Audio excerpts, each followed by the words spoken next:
Hey guys, what's going on? Happy Monday, February 26th, 2024. Just checking in on a couple topics, guys.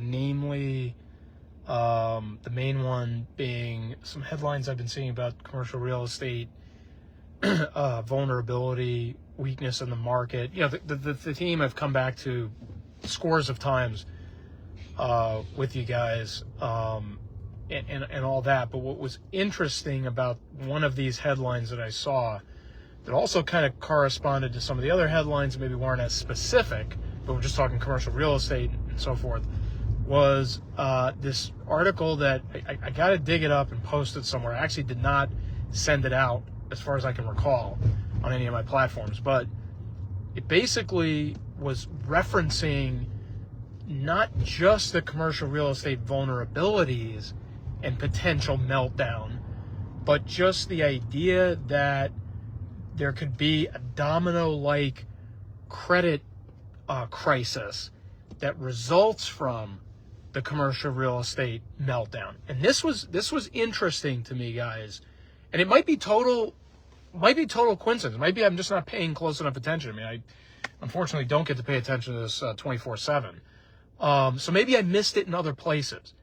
But what was interesting about this is this was the first article that I saw that kind of stepped outside the theme of, oh, there's a commercial real estate problem, lenders are on the or borrowers are on the hook for millions and millions of dollars in commercial real estate loans that they can't pay back, and the lenders are going to get hit hard when these loans go bad. Definitely a problem, definitely worth reporting on, but narrow and siloed to just the idea that a bank that has a high commercial real estate loan exposure is going to have a problem from those loans, right? Just kind of like totally just myopically focused on that, right? But this one article seemed to take it a step or two further.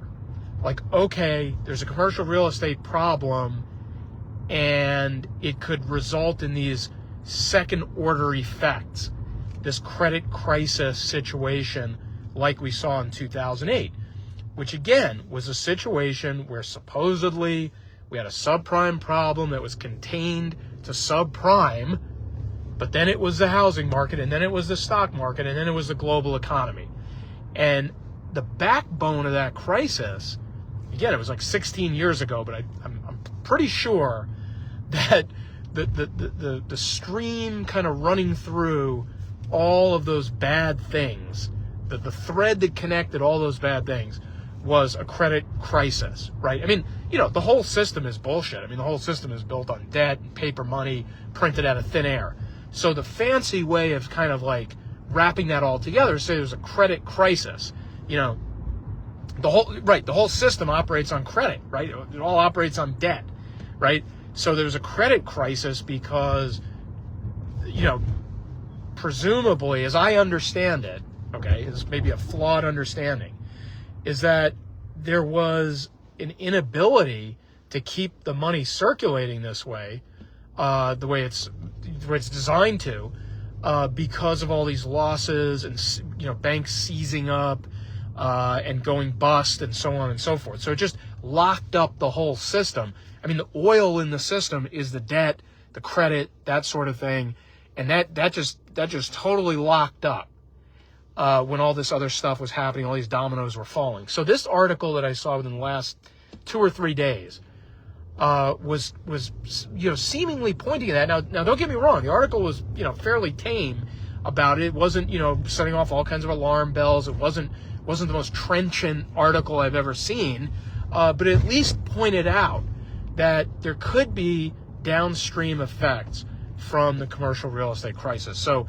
that's just something, guys, if I can find the article, I'll send it out. You guys can read it. But the bigger point, guys, is this idea that if you say, okay, Chris, like, I want to be ready for this next big wave coming in. I don't want to miss it. I want to be prepared. I want to be secure against it as best I can. All those types of things, right? And you say, what can I do to prepare? Well, the best thing you can do to prepare, in my opinion, is look at the last playbook, right? Like, look at the most recent playbook you have, right? So it's like, an NFL team is going to play another team How does it prepare for the game? It watches tape for the other team, right? It watches the tape and tries to get a sense of like, okay, what does that team do? How does it run its schemes? How does it play defense against this kind of formation? Blah, blah, blah, blah, blah. You get the point. So the thing is, well, there's lots of ways you can educate yourself, I think, and prepare and, get ready and all that kind of stuff. I think the best thing you can do is run the tape back from the last time. And if you run the tape back, guys, the interesting thing is, for people whose head was all the way in the sand, yes, 2008 was a complete surprise. 2008 was a complete shock. 2008 caught them off guard, right? But what's interesting, guys, is that for about 3 years before it, I'd go back to like 2005. And I think 2005 is pretty much if you go mainstream, if you look at, what was like on TV, what was in the newspapers. I mean, obviously today versus 2008, we have a different opportunity or set of opportunities to learn about this stuff. So that changes things a little bit. But you go back to 2008, I mean, obviously, still, we're still talking the internet age, but we're talking a little less circulation of information on social media and things like that. Just almost ran somebody over. Sorry, guys. Anyway, so we're talking about potentially a little bit faster rate of information traveling and being shared today as there was 16 years ago. But nonetheless, you go back to 2005 and you start seeing the clips on these financial shows, CNBC, Fox Business, whatever the case may be.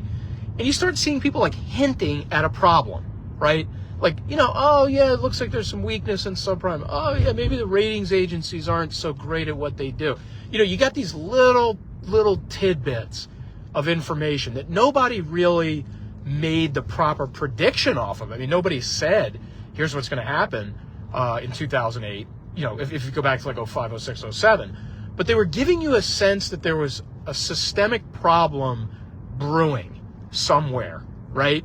And they just, nobody got the scale of it. Nobody really called it close to close to what actually happened, unless you look at some of the outlier type guys like Peter Schiff and Jim Rogers, I think, was also talking about this stuff back then.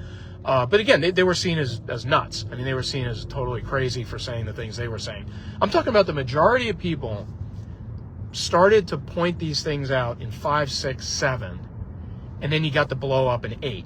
So if you look at today, if you again run the tape back, if you look at today, you've got people going on these shows and in these, various media sources and so forth, talking about commercial real estate being a problem, talking about the fact that there could be some kind of, substantial issue with that.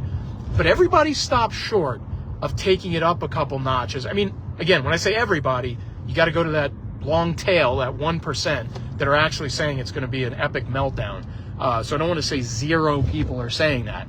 But, 99.9% are basically talking strictly commercial real estate and how bad that could be, but they're not carrying it over. They're not talking about the housing market. They're not talking about the stock market. They're not talking about the global economy. They're not going that far with it.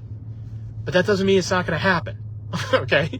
Because that's my point about looking at 05, 06, 07 and listening to what types of things they were saying then before you got the big one in 08. So anyway, guys, I just kind of wanted to point that out. Again, that article that I saw kind of sparked it. If I can find it, I'll post it on the Facebook feed here and elsewhere. If I can't find it, the big point here was to just now really start putting your ear to the ground on this stuff. It's been a couple years now that this commercial real estate thing was brewing, and now I think we're getting to the point where maybe we're going to start moving into the next phase of this thing within the next year, maybe 2 years tops. But it really feels like something's going to blow here in 24.